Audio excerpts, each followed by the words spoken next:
In this special edition of the Ear Scouts podcast, we are back with you from Anaheim, California at the D23 Ultimate Fan Event.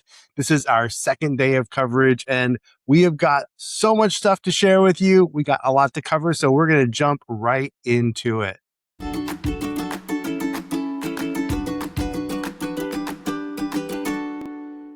Hi-ho, everybody. This is Rob with Ear Scouts. We're coming to you live from Anaheim at the Pixar Place Hotel. Craig is joining us, not from his usual location. He's joining us from Tucson. We're all over the place, and I got to say, it's going to be an interesting show technically because none of us is in home base, and we're already having some fun issues. So please do bear with us, but we've got so much to talk about. And Craig, I'm going to toss to you to kind of run the show because you've got the flow there. So let us know what we want to start talking about. Okay, so first of all, if you are a patron and you've been paying attention to the live chat, you would know that Erick met someone very, very important yesterday, and I'd love to hear more about how that happened. Well, yeah, Erick met the boss, and I don't mean Mickey. I mean the other boss. Yeah. Yeah, it was.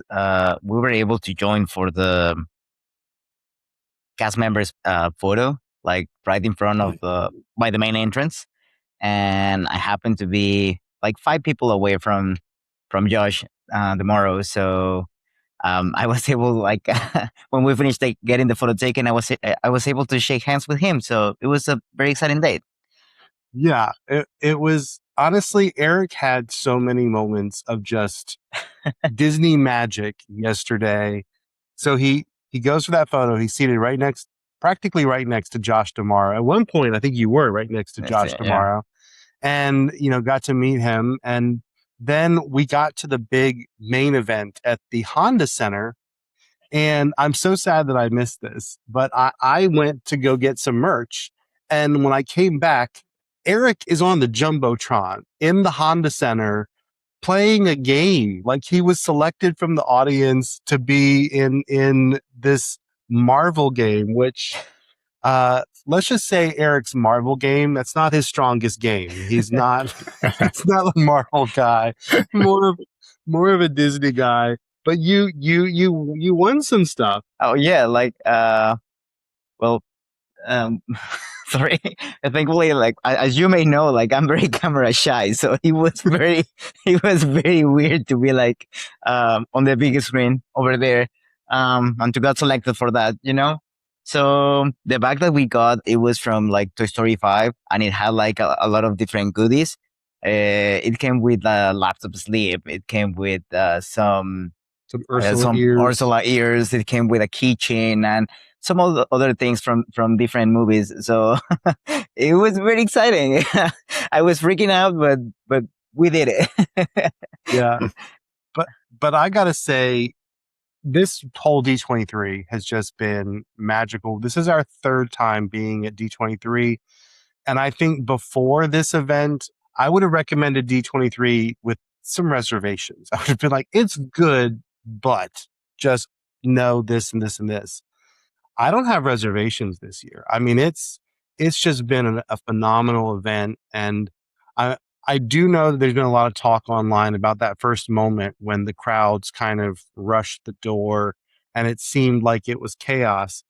That's really, I feel like, all on the crowd, because Disney, for the first time since we've been coming to this, did an incredible job of keeping the flow. Was very organized. Like in previous years, people who arrived first sometimes got in towards the beginning, but the people who came up at the last minute would sometimes be able to walk right in front of everybody else. And it caused a lot of irritation by people who've been camping out there since 5 a.m, that other people just walked right in. So Disney did a really great job this year. They controlled the flow. It was all very structured and organized at all points. You knew where you were going. You knew what you were supposed to do.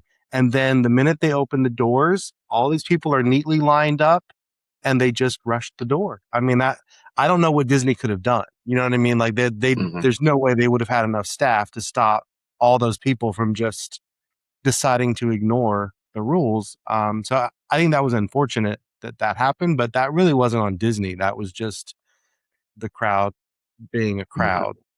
But I do want to say Josh Tomorrow was really impressive.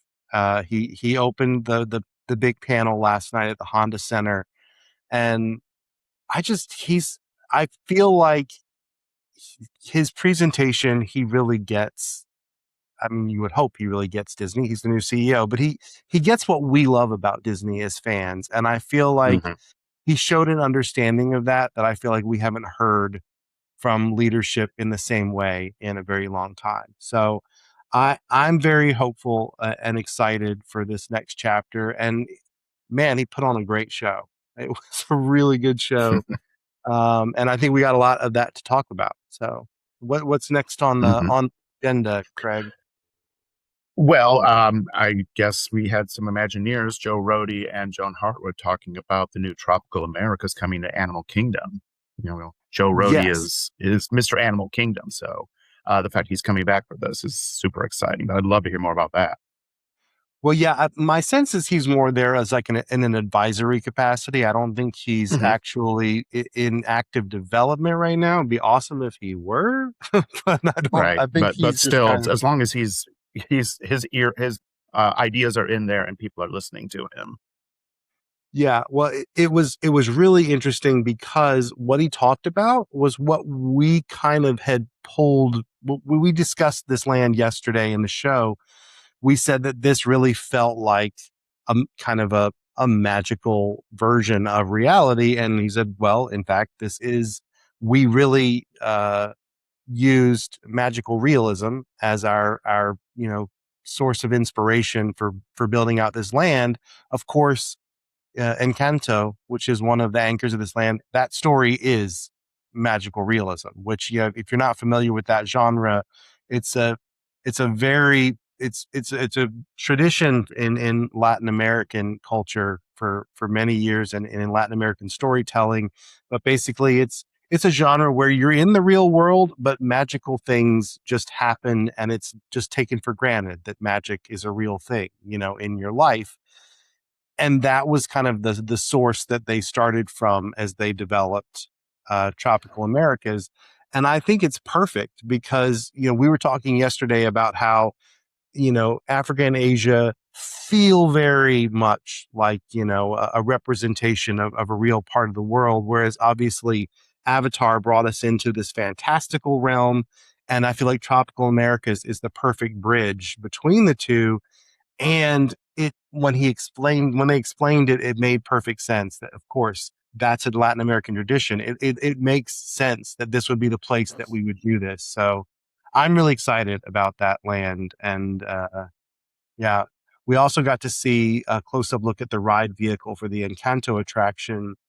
And we're going to share some photos later today in the Patreon live chat. But it's what's cool about the ride vehicles is it's how in the movie Casita pulls things together.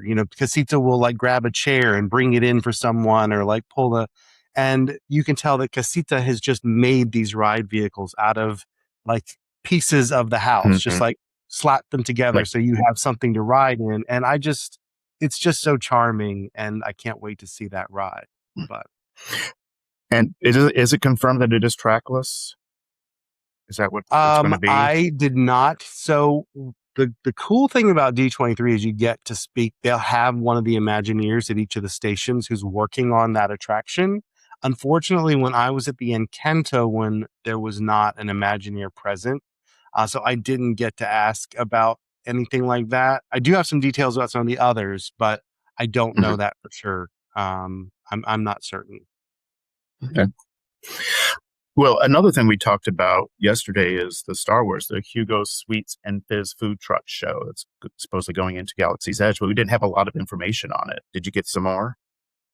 Yeah, and Eric got some amazing photos of that show that we're going to be posting also on the live. I just quick plug for the Patreon live chat. We've been kind of posting all the things in there as we have the ability. Internet here is dicey. When you get 300 bajillion people inside a small space. Internet, it's a little finicky. But whenever we come out of that space, we've been posting and we'll continue to do that. But I can't wait to share with you some of Erick's amazing photos. What did you think of that show? Did you? I personally enjoy it a lot, like being able just to see Grogu, like coming out. It was good.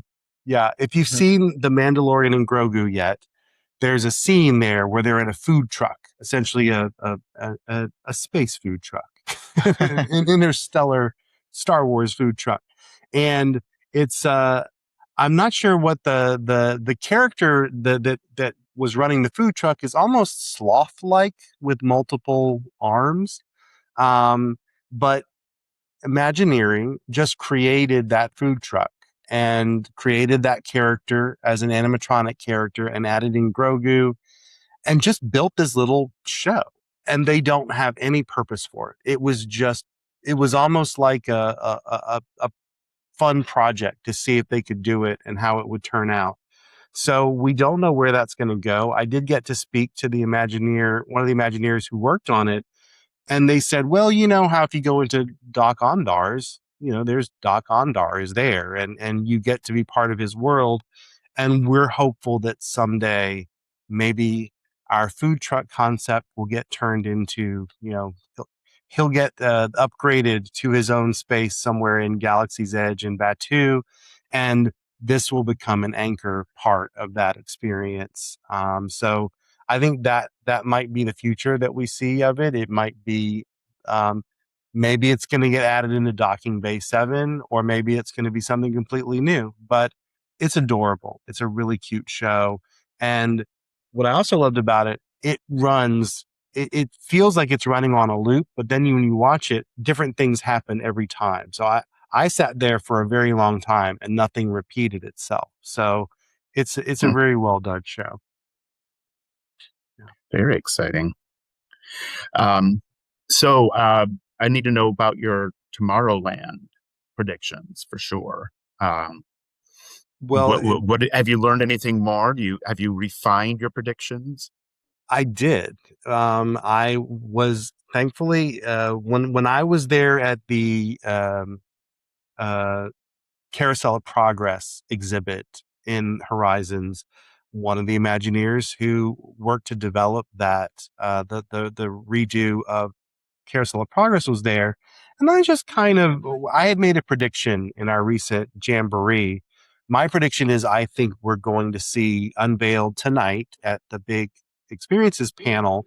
I think we're going to see a new vision for Tomorrowland at Magic Kingdom at Walt Disney World.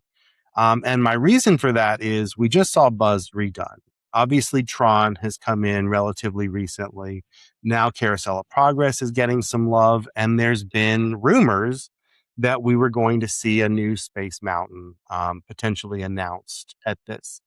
And when I looked at the Carousel of Progress artwork, you look at that final scene that they're showing, it has a lot of nature brought into the space. Like whereas I feel like the old vision of Tomorrowland had always been very techy.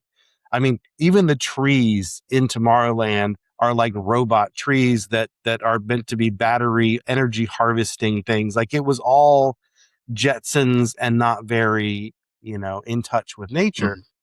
And I thought maybe this is a window into where they're going. And so I took the opportunity to chat with this Imagineer, and he was like, well, I can't say anything. He's like, but I will tell you that I think you're going to be happy with the things that we're working on. So I don't know if that was a confirmation that maybe I was onto something, or maybe it's something that they're just working on long term. But he did say that, yes, nature is a much bigger part of the current vision of tomorrow than it has been probably in previous years.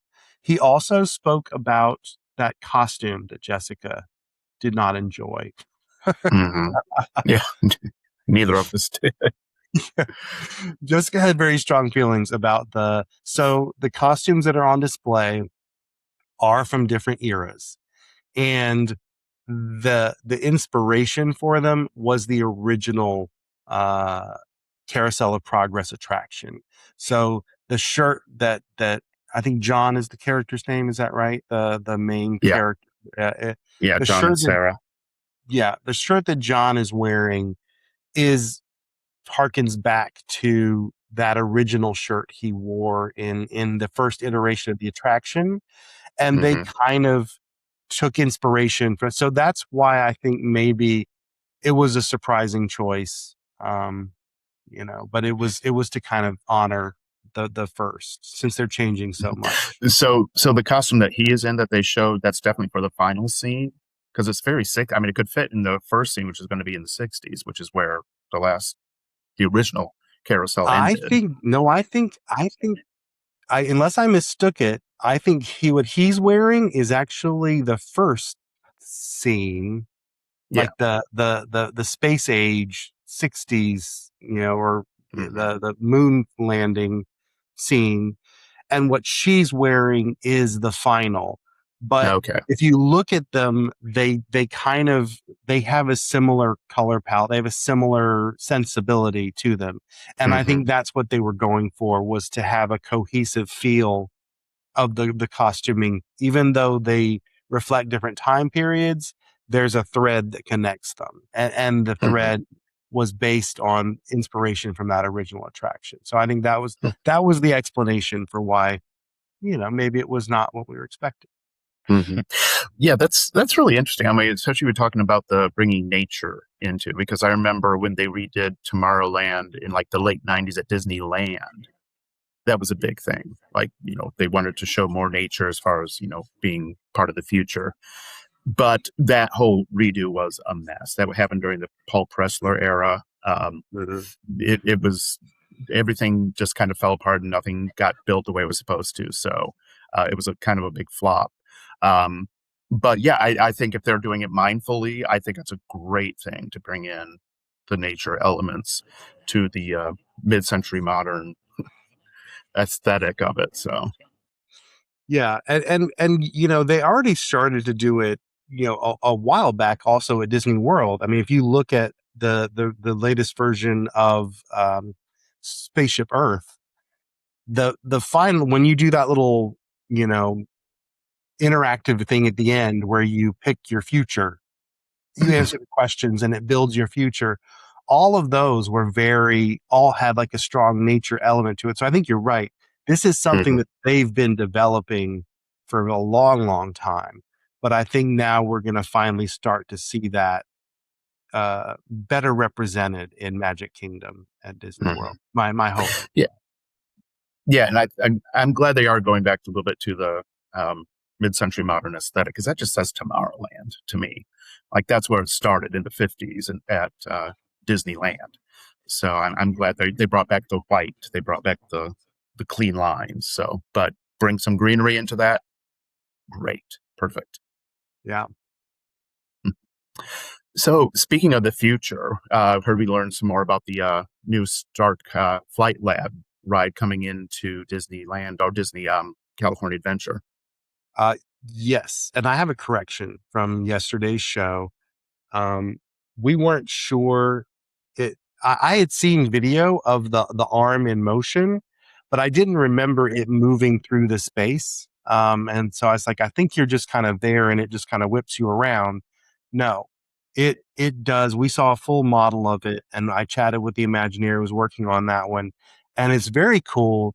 Basically, your ride vehicle is not attached to the arm. It's independent, and you're going to move through space on that ride vehicle. The arm is going to come in and lock onto you and pick you up and fly you around, and then potentially put you back down, and you'll continue on, and then another arm might pick you up. But Yeah. it it looked very, very you're definitely moving through a themed space, and I wasn't sure Mhm. about that yesterday, but that does seem to be the case. But yeah, that look did which of the attractions that we saw, which one of the one that you're the most excited about experiencing, Eric? I mean, here at Disney World or And just just of around? all the Oh, ones that you saw, yeah. I think I will be very excited to do the one, well, for the casita, just the animatronics look that they are going to be amazing. But the other one that it's making me excited is the Lion King one. Oh yeah. Just like the concept of it, it it looks fantastic. You know, like the Tree of Life version of Rafiki. Rafiki. Sorry, the Tree of Life version that they have over there, Mhm. that they are going to have, it looks amazing. Yeah. That one is essentially it's the Lion King version of Tiana's Bayou Adventure / Splash Mountain. I mean, it looks like it's probably a very similar ride mechanic structure, but obviously themed to the Lion King. And really, they showed some vignettes, and as Eric said, it looks stunning. It's going to be a really beautiful ride. So I'm excited about that as well. Very cool. And going back to Disney's Hollywood Studios, we got the new Monsters Inc. land, and we learned a little bit more about the critters, the little monsters that are going to be hanging around. Yeah. I thought they were adorable. Did you like when you saw them up close in person? One of them, it was like the squirrel. It's scary to me. But again, other than that, like the pigeon, I have seen it in the movie, which I find it like funny. And the bunny was adorable. The bunny, it's absolutely adorable. But yeah, The 3-eared bunny is very cute. I do agree with you though, Craig. Yesterday you said that they look more like mutant animals rather than Mhm. like monster animals. I when I looked at it again, I was like, yeah, I can see where you would come away with that. But they're really cute. Mhm. Well, yeah, I think they're definitely gearing it toward a younger audience too, so which is Yeah. totally fine and helpful in Hollywood studios. I think that'd be if it is skewing younger, I think that's a good thing. Yeah, I'm not sure if that coaster is going to skew younger. I do Oh want no, to no, no. add before we go on with this. We should have mentioned that the flume ride that's Lion King, that's going to be in Disneyland Paris. That's where you'll find that one. And this one that we're talking about obviously is going to be at Disney's Hollywood Studios, the Monstropolis. Yeah, but we had speculated in yesterday's show that maybe those critters were going to be living in the world itself, like outside of the attractions. And the Imagineer confirmed that that was the case. That you're gonna find these little monster critters as you explore Monstropolis itself. So I think that's very exciting. How are they? I mean, are there going to be like static figurines? Are they going to be costume characters, animatronics? They were very cagey about that. So I don't know. I didn't ask that question, but the person who was standing next to me did, and the Imagineer just kind of, that to be fair, they have to be careful about how much they reveal. Like the Imagineers that are there don't know what they're authorized to say and not all the time. So they were very much like, well, they're part of this world. The critters live in this world. So, it was, we didn't get a lot of detail on that. Mm-hmm. Well, speaking of strange critters, we're getting new in the new Cars Land, Piston Peak. We've got the characters. How are we going to say that? Carritters. Okay. So they look adorable too. Yeah, I just I stumbled upon it. I was looking at the model, and the model is massive, and I took a bajillion videos, and I got close, and I pulled out, and we'll post the full video on Patreon when we get back home, but I put a lot of screenshots in there, and I was looking at all these little details, and in one detail I was like, what is this thing? Because it looked like little tire inner tubes floating in a hot spring. And so I asked the Imagineer who was there, I said, what is this representing? Are those like, because it kind of makes sense. They're cars, they have tires, so maybe they use tires as floats, much like we do. And he says, oh no, those are carritters. And I was like, they're critters? And he was like, yeah, cars in Cars World, they have critters, like we have critters in nature, and those are carritters. They're cars critters. And he pointed out that one of the mascots of the land is going to be a carritter. It's kind of like a hybrid of a goat and like a tractor. Would you say? Uh-huh. Yeah. But he's adorable. He's an adorable goat tractor. But I can't wait for you guys to see. If you're on Patreon, look at the live chat and just take a look at those photos that we posted. There's so much love put into this world, and I can't wait to walk through it. I'm really excited now about what's coming. So the other thing that you mentioned yesterday was how shocked you were that it was going to be its own. You thought it was going to be its own Oh land. yeah, it's Mhm. not. All right. At least right now, because I asked that question, and then I heard other people ask the same question. So we're not the only ones who are thinking it. And they're like, well, is this still going to be Frontierland? Because this feels like Piston Peak is its own land. And every Imagineer, I heard 2 Imagineers speak about this, and they said, oh no, this is Frontierland. This is Piston Peak is just a section of Frontierland, which I don't know why, because it has its own entrance. It feels apart from the rest of Frontierland. It has its own theming. I think it's a strange choice, but at least for right now, they're very insistent. This is all part of Frontierland. Well, we've already got the bayou in the frontier, so I guess anthropomorphic cars totally belong there too. So I'm going to go a little off script here because I'm not sure if you guys have heard this one, especially Eric, and it has to do with the new DVC resort at Lakeshore Lodge. Yeah, We've been hearing a lot more about it. Okay, that's what I'm waiting this. So for those who are only listening, right? So Lakeshore Lodge, they're building these like really cool A-frame cabins going along the lake. No one knew what they were going to look like, but we've got some information on that, and all those. The decor in all those cabins are going to be themed to Brother Bear, Eric's favorite. So I just wanted to make sure you had heard that. But then when I saw your shirt, I assumed you did, but I wanted to mention it anyway.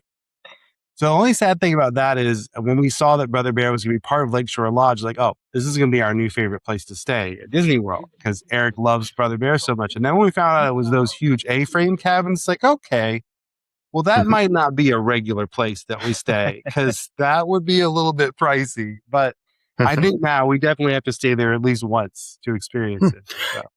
Maybe centrally located for the Jamboree next year. Oh, yeah. Maybe. Maybe. I mean, the thing that I'm most excited about is just like it's definitely receiving some love. Like Brother Bear is receiving love. And I'm really hoping that they are going to bring merchandise out of it. So, yeah. Always a good thing.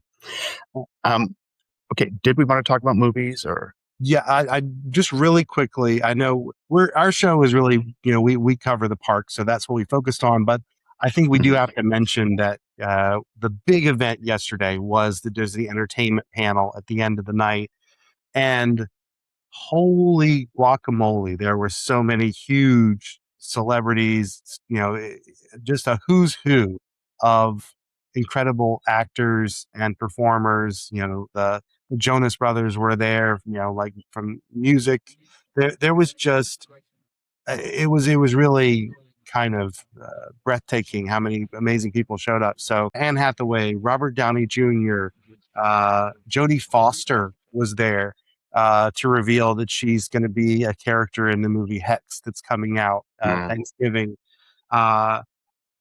Phoebe Buffay from Friends was there to promote Romeo and Michelle's high school reunion 2. Let's see. I'm forgetting so many people because Ryan Gosling. Ryan Gosling was on the stage. I'm a huge Ryan Gosling fan, so that was. But they were all there to talk about really exciting projects that are coming, and there's some really great movies and TV shows on deck. The one that we can do just a quick. Eric, you want to do a quick rundown of the things that we saw? I think you have some notes there. Absolutely. So from the upcoming movies and series, we're going to have The Incredibles 3, Kingdom Hearts, the series, Ghost Market. Ghost Market is a new original Pixar film. It's the first time that Pixar has ever told a ghost story. I mean, you'd say Coco is kind of a little bit of a ghost story, but this is a more traditional ghost story. Yeah. So Coco 2, the Bluey movie, Tango live action, Percy Jackson and the Olympians, The season season 3. 3. Yeah. And it's going to be the series of Oswald. They look super cute. Yeah, Oswald is finally getting some love. If you're not familiar with the story of Oswald, really quickly, Oswald was Walt Disney's first really successful character, but unfortunately, it was before he had his own animations. Before he had the Walt Disney Company in the way that we know it today. He was working with other distributors, and they were kind of distributing his work. And in the contract, they kind of stole away Oswald. But that was what led him to create Mickey, because he had to replace Oswald. And so, the story ended well. But the Walt Disney Company, not that long ago, managed to get the rights to Oswald back. So Walt's original character, and now they're creating a brand new series. It's Jon Favreau is creating it. The score is by Hans Zimmer. It looks adorable, and it's a blend of traditional hand-drawn 2D animation with live action and footage, and it just looked really cute. I can't wait to see that. That's going to be on Disney Plus soonish, I think. Yes. Yeah.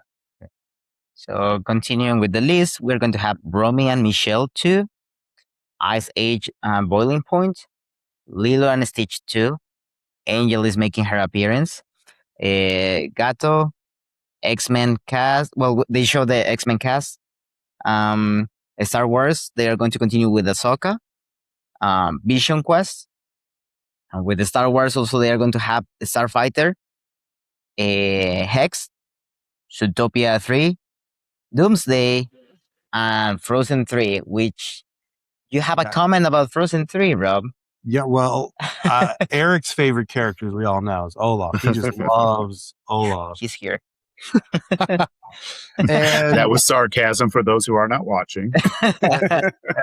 but Olaf is going to have a love interest in Frozen 3. That was revealed last night. And I don't know if this is going to be part of the movie, but Josh Gad sang a disco love song to his new love in the movie. I don't know if we're going to hear disco in Frozen 3, but it was really funny. Yeah, Samantha. I can't wait to meet her. I can't wait to see her. Samantha is that's the name of the new snow. Oh, really? The new snow person, snow woman, Samantha. But I do. It was I mean, Josh Gad, another. I mean, Adina Menzel and why am I not thinking? Kristen Bell. Kristen Bell, yes, thank you. And of course, I have to mention the hosts of the evening, Kiwi Kwan and Jennifer Goodwin. As soon as they came out on stage, I was like, "Oh, Jessica! I wish Jessica was here." Jennifer Goodwin came out holding a plush of Judy Hopps, and Kiwi Kwan had a plush of Gary the Snake, and it was a very cute moment. But yeah. I don't know can you see that panel? I don't know if it's on Disney Plus. If it is, you should check it out. It was a really amazing show. I will say that we're going to be tomorrow with the main event. Yeah. I know the big show is tonight. So what are we going to be talking about tomorrow? Well, tonight, we're talking about a big show. Yeah, tonight is the experiences panel. So it'll be Disney Cruise Line, it'll be resorts, and for us, most importantly, it's going to be parks, Disney parks around the world. And I got to say, almost every question I asked that was a little more probing about the attractions, the Imagineer said, well, you might want to see what we hear on Saturday. So I do think there's going to be a lot of announcements about what we already know about. I don't know if we're going to hear anything completely brand new, but I will say Josh kind of, I mean, he said, look, if you think what you're going to see tonight is amazing, you're going to see some things tomorrow night that are just going to blow your mind. So I don't know. That says to me, it's not something we've already seen, right? It says to me, we're going to see some new things tonight. And of course, we're going to be talking about those things tomorrow. So we'll be back here tomorrow morning with our final day of coverage from D23 for the podcast. And then we will be back with the regular show. Not this coming week. We will not have a live broadcast, but we will have the show that we recorded before we left. And then we'll continue with live broadcasts on Patreon and after parties the following week when we're back home. But until then, thanks so much for joining us. And don't forget to think happy thoughts, everybody. We'll see you again real soon.